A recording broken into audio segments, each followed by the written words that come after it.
예, 안녕하십니까. 특수물건 중에 법정기상권, 유치권, 지분이 있는데 오늘은 유치권에 대해서 이렇게 보도록 하겠습니다. 우리가 유치권 같은 경우는 가장 기본적인 것이 자 이런 것들이 유치권이라고 보시면 되죠. 유치권 행사 중 여러분은 이런 것들을 보시면 어떤 생각이 드십니까?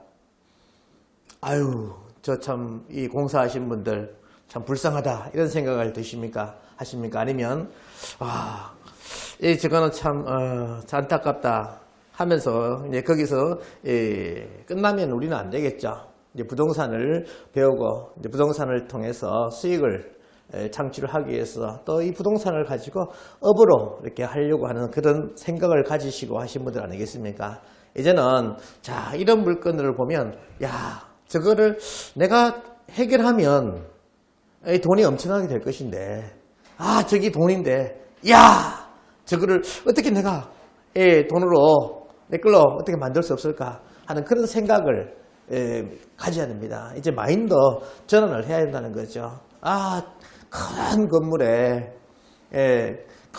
유치권 행사 중 저렇게 돼 있으면 저거는 참 내 거 아니야 이렇게 생각해서는 안 된다는 겁니다. 이런 것이 딱 보이면 저거 내 거다. 내가 어떻게 한번 도전해서 한번 해결할 수 없을까 라는 생각을 가지고 한번 도전해 보시기를 바랍니다. 그래서 유치권 같은 경우는 이렇게 참 안타깝죠. 공사하다가 중단된 그런 건물이 대부분 이렇게 유치권 이렇게 행사하게 됩니다. 유치권 행사 중 이렇게 쓸 때 얼마나 참 가슴 아프겠습니까? 그러나 결국 우리는 이것을 해결만 하면 무궁무진한 이 재화가 이 돈이 들어올 수 있다는 겁니다. 그래서 마인드를 바꾸시고 한번 열심히 도전을 해 보시기를 바랍니다. 먼저 유치권에 대해서 가장 기본적인 그런 요건들 먼저 강의하고 그 다음에 유치권에 대한 가장 어떻게 유치권을 해결할 것이냐 실제로 제가 상담하고 투자하면서 했던 그런 물건들 중심으로 해서 해결 방법까지 강의를 하도록 할 것입니다. 그래서 들어놓으시면 상당히 도움이 되시고 유치권 투자 안 하더라도 이런 것은 기본적으로 우리가 부동산을 하시는 분들은 알고 계셔야 한다는 겁니다. 어떠한 사항이 생길지 모르니까 그에 대해서 맞게 대처하기 위해서는 내가 알고 투자를 해야 한다는 거예요. 어떤 분들은 그냥 맡기면 되지, 변호사한테 맡기면 되지 라고 이렇게 생각하시는데 결국 맡기게 되면요, 내가 모르고 맡기게 되면 결국 엄청난 돈을 요구하더라는 겁니다.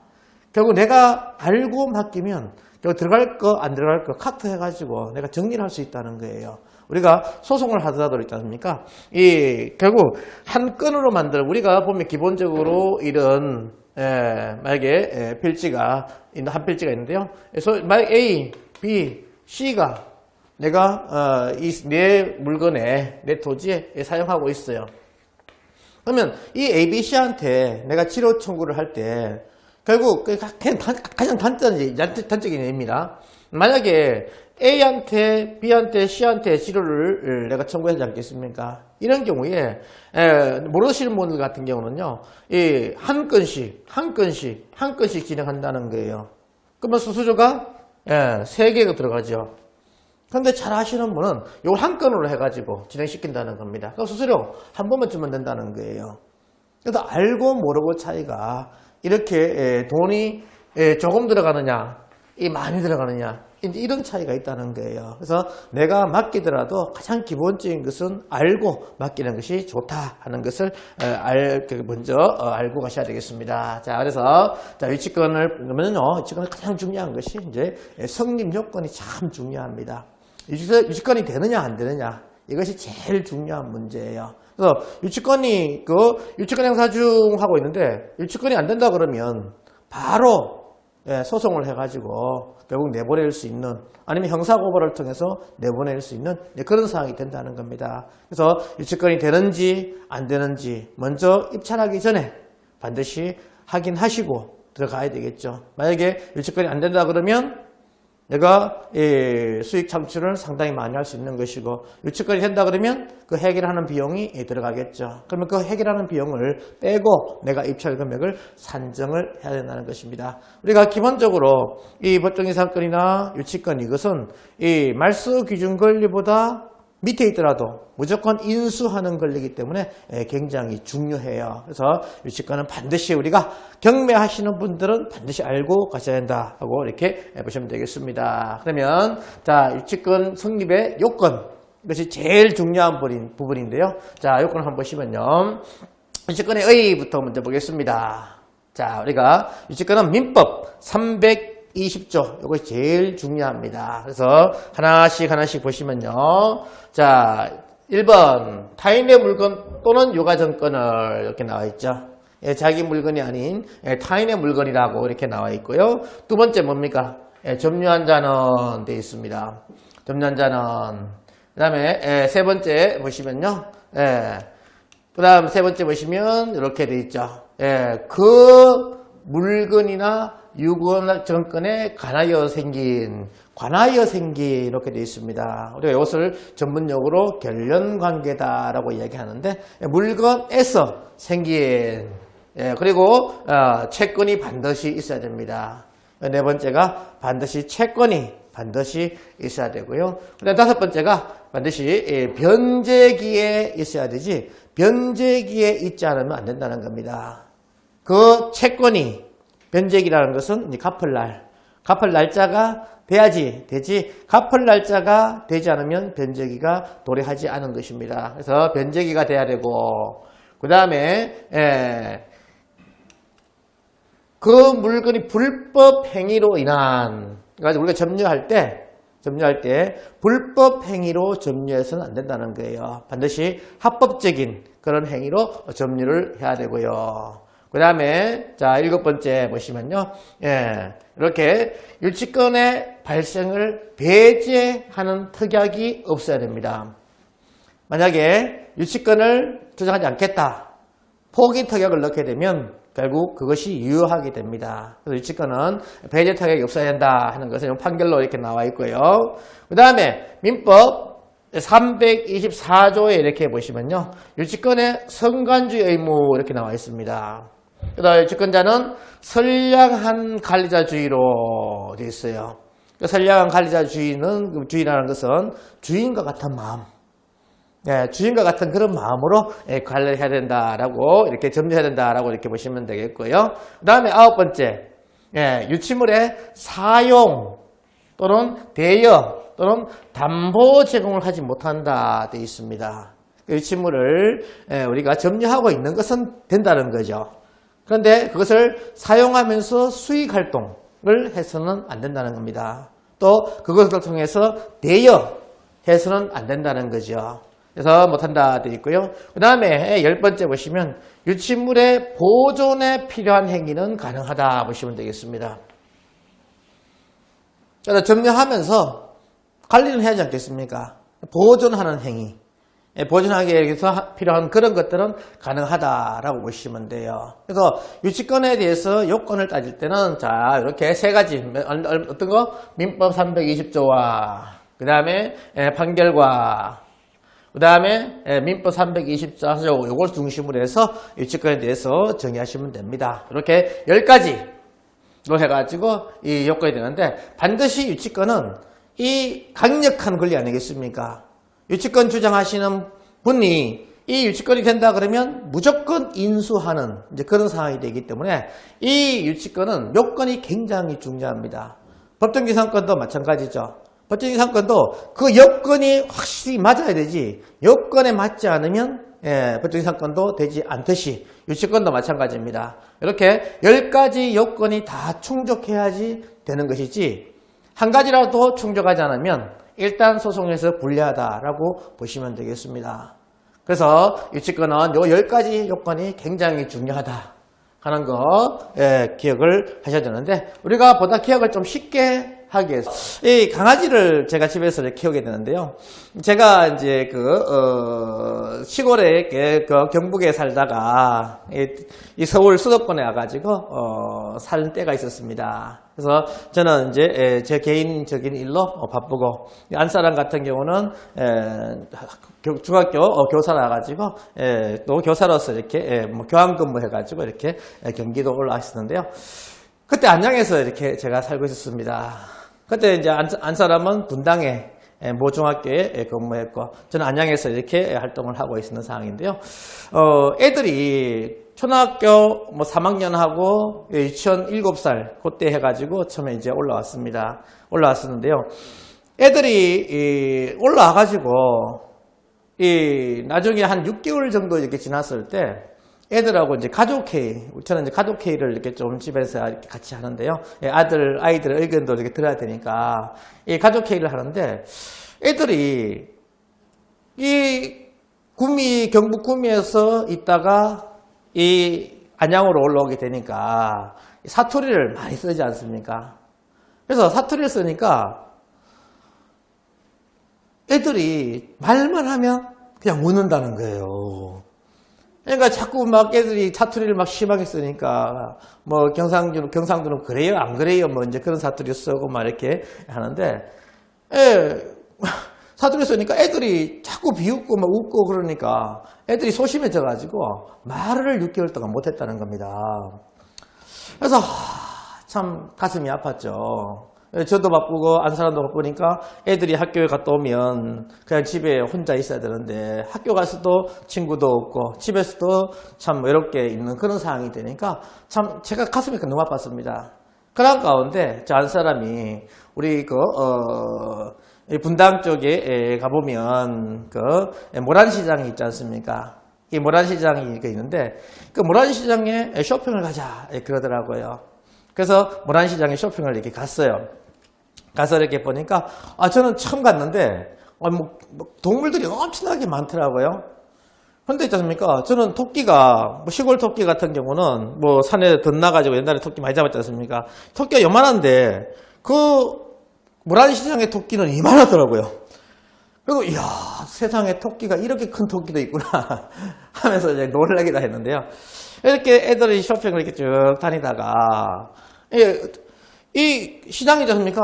요 할머니가 이렇게 있지 않습니까? 강아지를 이 박스에다가 딱 넣어가지고 몇 마리를 딱 갖다 놓은 겁니다. 그러니까 애들이 거기 쭉 가가지고 딱 앉아가지고는 강아지를 이렇게 보고 있는 거예요. 그러면서 애들이 촥 저를 보면서 애절한 눈빛으로 아빠 강아지 사줘 그러는 거예요. 강아지?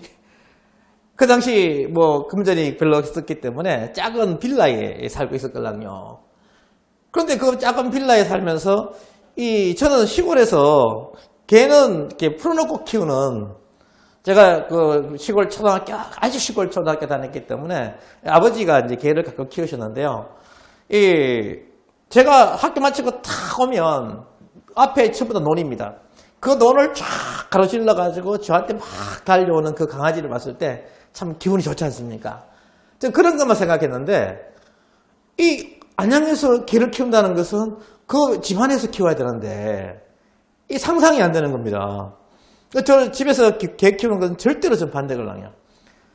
그래서 안 돼! 제가 단호하게 잘랐죠. 그러니까 옆에 있던 안 사람이 여보 애들이 학교 갔다 오면 친구도 없고 애들이 쓸쓸하게 있는데 얘들이 그러다가 삐뚤어지면 어떡하냐 사주자 그러는 겁니다. 그때 진짜 한땀 몇 번 동안 진짜 고민을 했습니다. 이 집에서 개 키운다는 걸 저는 상상을 못 해봤기 때문에 한 멘붕 상태 빠졌다가 애들 걱정이 되니까 어떡하겠습니까? 그래 좋다 키우자 해가지고 이런 강아지를 요만한 진짜 요 강아지 그 할머니한테 모란표 시장 해가지고 모란 시장표 해가지고 2만 원에 사왔습니다. 그래서 2만 원에 사와가지고 이렇게 지금 키우고 있는데 지금 제 강아지입니다. 지금 한 10몇 년 동안 지금 이렇게 제가 키우고 있어요. 근데 이 강아지가 있지 않습니까? 참 지금은 제가 아침 저녁으로 늘 산책을 이렇게 배변 활동 때문에 이렇게 운동을 이렇게 시키지 않습니까? 그래서 운동을 이렇게 시키는데 아침 저녁으로 제 일입니다. 일어나면 강아지 끌고 30분 동안 운동. 10시에 끝나고 집에 오면 또 운동. 하루에 늘 2번씩 이렇게 하고 있어요. 그런데 있지 않습니까? 제가 보통 강아지가 한 10시에 이렇게 끝나게 되니까 집에 오면 보통 11시 이렇게 됩니다. 11시에 오면 이 애들, 가족들은 다 자기 일 한다고 내다보진 않아요. 근데 제가 딱 들어가면 강아지만 쫓아와가지고 막 꼬리 샥 흔들면서 저를 막 반겨요. 그래서 그거 보면 저 기분이 싹 풀리고 이렇게 하는데 지금도 열심히 그렇게 하고 있습니다. 그런데 이 강아지가 있지 않습니까? 한 8년, 7년인가 8년쯤 됐을 때 제가 이제 하던 일을 그만두고 나서 이 부동산 공부를 하고 그 다음에 이제 이렇게 있는데 이 강아지가 있지 않습니까? 갑자기 푹 쓰러져 가지고 못 일어나는 거예요.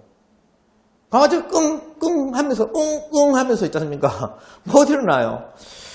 그래서 이 한 6년 동안 키우다 보니까 이제 가족이 되지 않습니까? 그런데 이 강아지가 끙끙대면서 못 일어나니까 뭐 첫날은 그냥 놔뒀습니다. 걱정하면서 이렇게 놔뒀죠. 이 두 번째 날 또 이제 걱정이 좀 더 되더라고요. 그래도 뭐 이 강아지를 저는 강아지를 병원에 데리고 간다는 거 상상도 못 해봤습니다. 왜 시골에서 강아지 아파가지고 병원에 간 걸 못 봤으니까요. 오늘 학교 갔다 오면 걔가 없어지지. 지금 그거 아프다고 병원 데리고 가는 거 한 번도 못 봤걸랑요, 아버지가요. 그래서 저는 그 생각을 못 해봤습니다. 그런데 이제 3일째가 딱 되니까 안 되겠다 싶어가지고 병원에 이렇게 데리고 갔어요. 병원에 데리고 가니까 의사 선생님께서 있지 않습니까? 개 관절염입니다 그러는 거예요. 그래서 제가 충격을 받았어요. 예? 개 관절염요? 아니 선생님, 개도 관절염 걸립니까? 제가 그랬죠. 그러니까 선생님께서 이렇게 천근한 눈빛을 이렇게 보시더라고요. 약간 그 눈빛 있죠? 그 눈빛을 싹 보는 거예요. 예, 강아지도 동물이기 때문에 관절염에 걸립니다 그러는 거예요. 그래서 한동안 멘붕한테 말했다가 선생님, 그러면 어떻게 하면 되는데요? 그러니까 선생님께서 인공관절, 최악의 경우는 인공관절 수술해야 됩니다 그러는 거예요. 예? 개도 인공관절이 있어요? 예, 있다는 겁니다. 그래서 제가 그때 순간적으로 있지 않습니까? 제가 이제 구미에 있을 때 그 아버님이 오른쪽 무릎이 안 좋으셔가지고 시골에 옛날에 뭐 삼판이라는 거 있지 않습니까? 벌목하는 거. 그거 다니시고 봄이면 늘 아버님 다른 분들 논 다 갈아주시고 또 모신기 해주시고 관리해주면서 제 아버님을 얼굴을 거의 못 보고 이렇게 옛날 어릴 때는 살았었거든요. 그렇게 많이 일을 하시다 보니까 무릎이 빨리 안 좋아지시는 거예요. 그래가지고 제가 오른쪽 무릎을 대구에 있는 모 대학병원에 가서 수술을 했습니다. 그때 한 400만 원 이렇게 들어가더라고요. 보험료 해가지고 400만 원 들어가더라고요. 그러고 나서 습니까? 제가 안양에 이렇게 떠올랐을 때 처음에 하실 때는 아버지 절대 안 하신다고 왼쪽 이제 하시라니까 안 하신다고 절대 안 하신다고 그랬거든요. 근데 한 4년 정도 있으니까 이제 또 왼쪽도 계속 아프시니까 오른쪽 수술할 때 고통을 잊으시고 수술을 해야 되겠다 그러시더라고요. 그러니까 제가 서울에 이렇게 모시고 와가지고 또 왼쪽도 수술을 해드렸거든요. 그때 비용이 한 또 400만 원 들어갔습니다. 근데 사람은 있지 않습니까? 보험 돼가지고 발 2개에서 800만 원 들어갔잖아요. 그런데 개는 발이 몇 개입니까? 4개지 않습니까? 그러면 보험도 안 돼. 비용이 어마무시하게 들어가지 않습니까? 그래가지고 선생님, 아니 제가 강아지 그 모란시장표 2만원짜리를 그 큰 비용을 들여가지고 수술해야 되겠습니까? 그러니까 의사 선생님께서 생각을 하시더만 일단은 집에 가셔가지고 한 이틀 정도 더 보시라고 이렇게 그러더라고요. 그래서 알겠습니다. 그런데 이 다음 날이 되니까 걔가 또 멀쩡해서 막 걸어 다니더라고요. 그래서 참만 다행이었습니다. 그래서 걔도 나중에 이제 키우신 분한테 물어보니까 뭐 깨병을, 주인한테 관심을 갖기 위해서 뭐 깨병을 부린다고 이렇게 하더라고요. 그 다음부터도 있지 않습니까? 1년에 한두 번씩 이제 그렇게 이렇게 푹 쓰러져가지고 못 일어나는 경우가 있어요. 놔두니까 또 이제 잘 다니고 이렇게 그럽니다. 근데 만약에 있지 않습니까? 제가 이 강아지 수술을 했어요. 수술을 했습니다. 그러면 이 비용이 상당히 많이 나오겠죠? 예, 비용이 상당히 많이 나옵니다. 이렇게 아파가지고, 자, 수술을 이렇게 했다는 거죠. 그러면 보험도 안 되니까 비용이 상당히 많이 나오게 됩니다. 그러면 어떻게 해야 되겠습니까? 자, 이 비용을 들이고 걔를 찾아와야 되는데, 치료비가 너무 비싼 거예요. 그러면 걔를 못 찾아오겠죠. 못 찾아오면 의사 선생님은 이렇게 병원에다가 이렇게 보관하게 되겠죠. 이것이 뭐냐? 우리 의사 선생님께서 유치권을 주장하는 겁니다. 치료비를 미납하게 되면 의사 선생님께서 병원에 걔를 이렇게 보관하시면서 이렇게 한다는 거죠. 언제까지? 내가 치료비를 다 갚을 때까지. 치료비를 갚으면 의사 선생님께서 걔를 이렇게 내주게 됩니다. 만약 치료비 안 주게 되면 계속 이렇게 걔를 병원에 보관하고 계시겠죠. 이걸 유치한다. 점유한다, 유치한다, 이렇게 표현하는 겁니다. 자, 그러면, 이렇게 있지 않습니까? 의사 선생님께서 걔를 병원에 보관하고 있는데, 걔가 있지 않습니까? 병원에 있으니까, 얼마나 답답하겠습니까? 힘들죠? 예, 우리가 병원에 오래 입원하고 있으면 병을 더 키운다, 그러지 않습니까? 그러니까 너무 힘든 거예요. 그래서 우리 걔가, 이 손님이 들어올 때 문이 싹 열리지 않습니까? 그 열리는 타임과 그 다음에 의사 선생님께서 다른 한눈 팔 때, 간호사 선생님들이 한눈 팔 때 탁! 그 철장을 뛰어넘어 가지고 집으로 도망을 왔어요. 이렇게 집으로 왔습니다. 이렇게. 그러면 이렇게 되면 이 의사 선생님께서 유치권을 주장할 수 있냐 하는 문제입니다. 강아지가 걔가 집으로 도망갔어요. 점유 못하고 있는 거 아니겠습니까? 이런 경우에 유치권이 어떻게 되는가요? 하는 문제예요. 이렇게 되면 결국 유치권이 깨지게 됩니다. 유치권 주장을 못해요. 자, 그러면 의사 선생님 입장에서는 가만히 있으면 안 되겠죠? 네. 이 개를 있지 않습니까? 집에 가가지고 잡아서 왔어요. 잡아서 이 개를 끌고 이렇게 왔습니다. 그러면 이렇게 됐을 경우에 자, 유치권이 되느냐 하는 문제입니다. 네, 집에 가서 강아지를 잡아가지고 다시 병원에 이렇게 갖다 놨습니다. 그러면 이 개로 유치권을 주장할 수 있냐 하는 문제예요. 이런 경우는 유치권을 주장할 수가 없습니다. 왜? 아까 그 요건에 보시면 어떻습니까? 불법 행위로 인한 점유는 안 된다라고 6번째 나와 있었죠. 예, 의사 선생님께서 불법으로 강제로 이 점유를 침탈해가지고 잡아갔지 않습니까? 이건 불법 행위라는 거예요. 그래서 유치권이 깨지게 되는 겁니다. 그리고 자 이렇게 근데 집에 있다 보니까 의사 선생님께서 자꾸 집에 와가지고 치료비 내놔요, 치료비 내놔요 계속 그러는 거예요. 그러니까 이 주인 입장에서는 이제 스트레스가 막 쌓이는 겁니다. 자꾸 와서 돈 달라고 하니까. 개를 짰습니까? 강아지를 자꾸 구박을 했어. H로 구박을 합니다. 그러니까 이 강아지가 옛날이요 하면서 있지 않습니까? 병원에 있을 때가 제일 좋았어 라고 생각하면서 자기 발로 병원으로 다시 이렇게 왔어요. 그러면 이런 경우에 유치권이 되느냐 하는 문제입니다. 자기 발로 다시 병원에 개가 왔어. 이런 경우 유치권이 되느냐? 예, 이것은 불법 행위가 하나도 없죠. 일시적인 점유 이탈이 됐다가 다시 강아지가 병원에 왔다는 겁니다. 이런 경우는 유치권이 가능하다. 왜? 불법 행위가 들어가지 않고 일시적인 점유가 이탈됐다가 다시 왔기 때문에 이런 경우는 유치권 주장이 가능하게 됩니다. 제가 이 뭐 차로 유치권 주장, 뭐 부동산을 유치권 주장 이렇게 접목을 시켜봤는데 다른 것들하고는 안 맞아요. 왜? 스스로 올 수 없지 않습니까? 스스로 차가 올 수 없잖아요.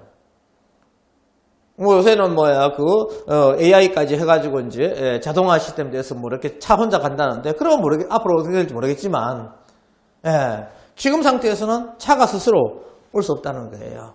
그렇기 때문에 그것으로 유치권이 잘 풀이가 안 됩니다. 근데 강아지는 딱 풀이가 착착 맞더라고요. 그래서 제가 이 강아지를 이렇게 예를 드는 겁니다. 자, 그래서 이렇게 근데 있지 않습니까? 자, 강아지를 이렇게 의사 선생님께서 보관하고 있다가 비싼 강아지 우리 집 강아지야 뭐 모란시장 2만 원이니까 가치가 그렇게 뭐 비싸다 그런 거 가족이지만 가족이니까 저는 귀하게 하는 거지 뭐 다른 사람 입장에서는 뭐 그렇게 귀하겠습니까? 그런데 이 경년대에 이렇게 나가는 거 있지 않습니까? 강아지 맛있는 강아지 비싼 강아지 그럼 몇 억 하지 않습니까? 강아지도 참 아름답잖아요.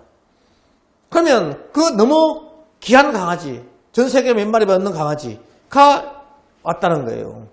그럼 의사 선생님께서 있지 않습니까? 쫙 어깨에 힘을 탁 주면서 산책을 쫙 시키고 있어요. 산책을 쫙 어깨에 힘 주고 시키고 있습니다.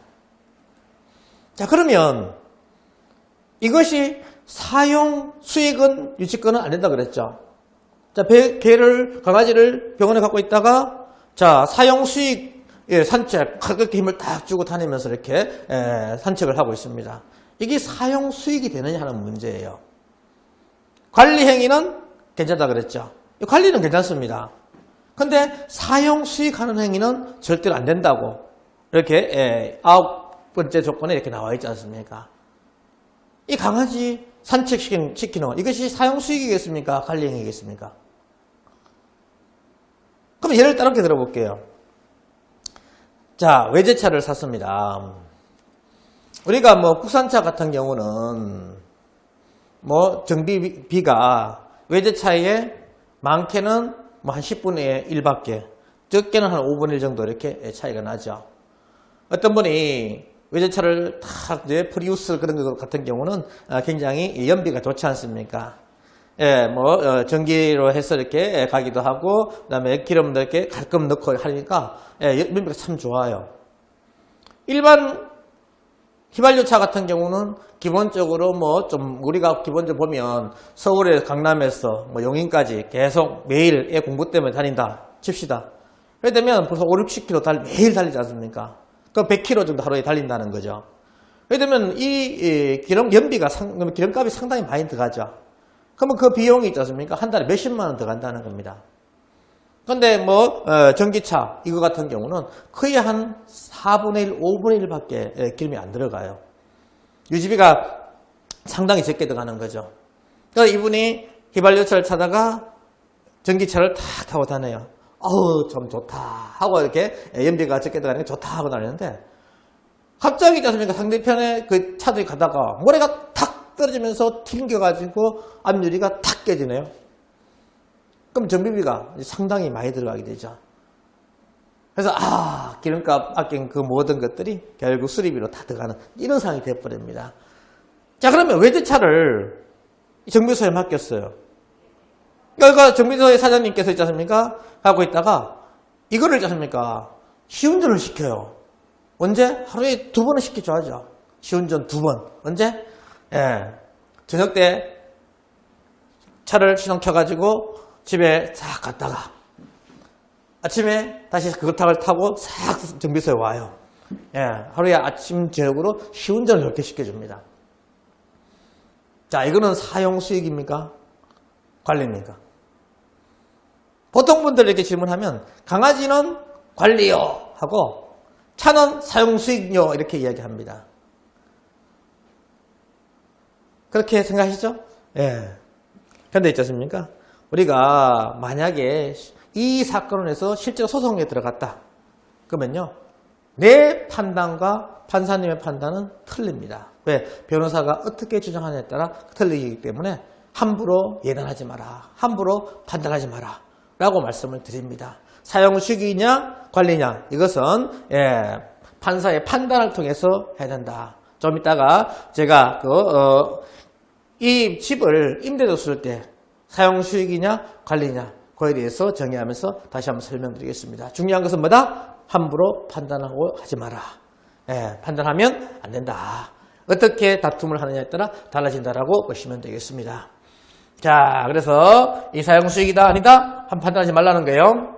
자, 그러면 이 강아지를 의사 선생님께서 보관하고 있으면서 이렇게 사료도 주고 또 병이 나면 병도 고치고 하셔야 되겠죠.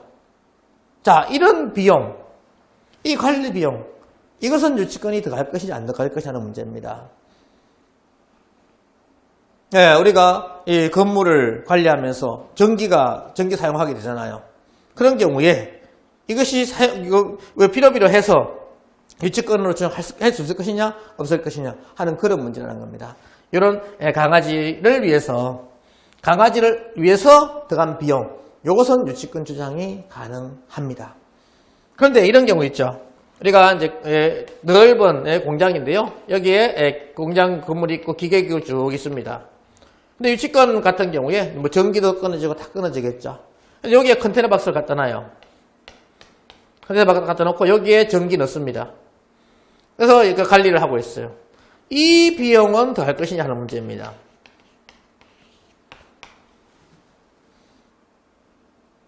그래서 개가 먹었던 비용, 이 비용은 유치권 되는데, 근데 이 비용, 내가 이 건물을 전체를 관리하기 위해서 유치권 주장하려면 점유해야 되니까 점유하기 위한 이 비용, 이것은 들어갈 것이 하는 문제입니다. 여기에 물건 자체에 들어간 비용 아닌 이런 비용 같은 경우는 유치권이 될 수가 없어요. 유치권이 안 됩니다. 그래서 개에 대해서 미용을 했다 그런 거 있지 않습니까? 그런 것들 같은 경우 실제로 개에 들어간 비용 이런 것들은 되지만 실제로 들어가지 않는 비용, 개에 꼭 필요한 비용, 개를 보관하려면 울타리를 만들어야겠습니까? 이거는 들어갈 것이 하는 문제예요. 이런 비용은 될 수가 없다라고 보시면 되겠습니다. 그래서 개 본체에 들어간 비용만 되지 개 관리하기 위해서 자기가 쓰는 그런 비용들은 유치권 주장을 할 수가 없습니다. 자, 그리고 강아지가 있지 않습니까? 개가 이 병원에 있으면서 새끼를 낳았어요. 강아지를 낳습니다. 자, 큰 개가 강아지를 낳았어요. 네. 이 강아지는 누구 겁니까? 이 새끼 강아지는 누구 거예요? 주인 겁니까? 의사 선생님 겁니까? 이런 경우는 있지 않습니까? 오성과 한음 약이 있지 않습니까? 감나무를 자기 집에 감나무가 컸는데 자꾸 양반 집에 이 감이 자꾸 떨어지고 양반이 따먹네요. 자기 넘어왔다고. 그래서 양반 집에 가가지고 문에다 손을 탁 밀어넣으면서 양반님 이 손이 누구 겁니까? 그렇지 않습니까? 니 깔이냐 이놈아 그러잖아요. 이 누구 거냐? 주인 겁니다. 의사 선생님 것이 아니고 주인 거예요. 주인 거. 강아지가 원주인, 개가 원주인, 주인 거기 때문에 거기에 대한 새끼도 주인 것이 된다는 거죠. 쉽게 말해서 건물에 월세가 나와요. 원물에 월세가 나와요. 주권을 주장하고 있는 건물인데요. 이 건물인데 여기 월세가 나와요. 월세. 차임이 온다나 누구 거냐 이거. 이것은 결국 뭐냐? 원주인 있지 않습니까? 원주인 거라는 거죠. 원주인 겁니다. 그러면 이 강아지를 돌려줘야 될 것이냐? 그럼 의사 선생님이 억울하지 않습니까? 관리하고 돈 받을 것도 있는데 이 강아지 주게 되면 안 되겠죠. 이런 경우는 이 강아지를 경매 처분해가지고 결국 돈으로 이렇게 바꿀 수 있는 금전이면 통지하고 원주인한테 통지해야 되겠죠. 야 월세 나왔대. 나 이거 유치권 금액에서 아기로 한다 하고 통지하고 과실 수치라 그러는데 이렇게 수치를 할 수가 있습니다. 이런 경우는 강아지를 내가 너 경매 처분한대 하고 나서 이익 없으면 결국 경매 처분해가지고 유치권 채권으로 깔 수가 있습니다. 제할 수가 있는 거예요. 자 이렇게 할 수 있고요. 자 그런데 있지 않습니까? 이 강아지가 이 개가 있지 않습니까? 죽었네요. 돌아가셨어. 요새는 뭐, 개 장례식에 가가지고 뭐 이렇게 개한테 인사했다, 철했다 그런 분들 이렇게 가끔 나오시는데요. 개를 아끼시는 분은 이렇게 개 장례식도 합니다. 그러면 개 장례식을 이렇게 하듯이 이렇게 했는데 개가 죽었어요. 자, 그러면 병원에 있는 상태에서 개가 죽었지 않습니까? 이런 경우에 누구 책임이냐 하는 문제죠. 의사 선생님 책임입니까? 개 주인 책임입니까? 여기 따라 완전 방향이 틀어져 버리죠. 자, 내가 유치물을 주장하고 있는 이 건물이 불이 나가지고 다 타버렸네요. 전소돼 버렸어. 아니면 이런 경우도 있죠. 태풍이 와가지고 완전히 홍수가 져서 싹 쓸어 내려가 버렸어. 자, 이런 경우에 누구 책임이냐에 따라 손해배상 문제가 발생하게 됩니다. 자, 이런 경우에 자, 개가 죽은 원인을 파악해야 되겠죠. 그래서 의사의 과실이 있으면 의사가 책임져야 되는 것이고요. 치료비 문제가 아니라 이제 개값 문제가 있지 않습니까? 결국 이 개가 노화돼가지고 죽을 수 있지 않습니까? 그런 경우는 결국 주인 책임이 되겠죠. 그에 따른 이제 손해배상 문제가 되면서 결국 개가 죽으면 이 건물이 쓰러지게 되면 유치권도 완전히 소멸되는 이런 상황이 되어버립니다. 그래서 우리가 이제 앞으로 이제 다음 시간부터 유치권에 대해서 설명하는데 이 강아지, 개 강아지를 생각하면 유치권에 대해서 거의 해결이 다 된다 보시면 됩니다. 우리가 좀 헷갈린다. 그러면 이 강아지를 생각하십시오. 그러면 유치권에 대해서 답을 구분된다 안 된다. 그거는 요건이 된다 안 된다. 그런 것들을 판단하는 데 도움이 상당히 될 겁니다. 그래서 강아지 자 되느냐 안 되느냐 보시면 어떻습니까? 첫째가 뭐였어요? 타인의 물건 및 유가증권을 이 개 취급이 누가 했습니까? 타인 개죠. 자, 조건 만족했고요. 첫째 조건. 두 번째 뭡니까? 점유한 자는 자 취급이 안 주니까 점유했죠. 점유하고 있어야 됩니다. 점유 깨지면 안 된다 그랬어요. 두 번째 뭡니까? 그 물건에 생긴 개 취급이죠. 개 치료했으니까 개 취급이 생긴 결련관계가 됐습니다. 그 물건에 대해서 생겨야 됩니다. 다른 물건에 생긴 채권으로서 안 된다는 거죠. 생긴 네 번째 뭡니까? 채권 취급이죠. 생겼습니다. 다섯 번째 점유를 해야 한다 그랬죠. 이렇게 점유해야 됩니다. 점유하고 있죠. 여섯 번째 불법 행위가 아니죠. 불법 행위로 인한 점유는 안 된다 했습니다. 불법 행위는 아닙니다. 그 다음에 유치권 배제 특약 취급 안 받겠다 하는 특약을 했으면 못 받습니다. 그렇지만 이쪽에서 소유자 선생님께서 나 취급 안 받을게요 라고 하는 경우 없죠. 특약이 없을 겁니다. 그 다음에 일곱 번째 뭡니까? 그 강아지를 있지 않습니까? 이 사용 수익 하면 안 된다 그랬죠. 사용 수익 안 해야 됩니다. 그 다음에 관리 행위는 가능하다라고 이렇게 이야기했습니다. 그래서 이렇게 있지 않습니까? 이렇게 10가지 요건들을 쭉 따지면서 이 강아지를 생각하시면 유치권을 이해하는데 상당히 도움이 될 것입니다. 제가 직접 이렇게 키우니까 이렇게 이해가 되지 제가 경험하지 않았으면 이것을 설명을 할 수가 없었겠죠. 지금 다음 시간에는 유치권 물건들도 제가 실제로 경험하면서 했던 그런 것들 중심으로 해서 강의를 하도록 하겠습니다. 오늘은 여기서 마치고요. 다음 시간에 뵙도록 하겠습니다. 수고하셨습니다.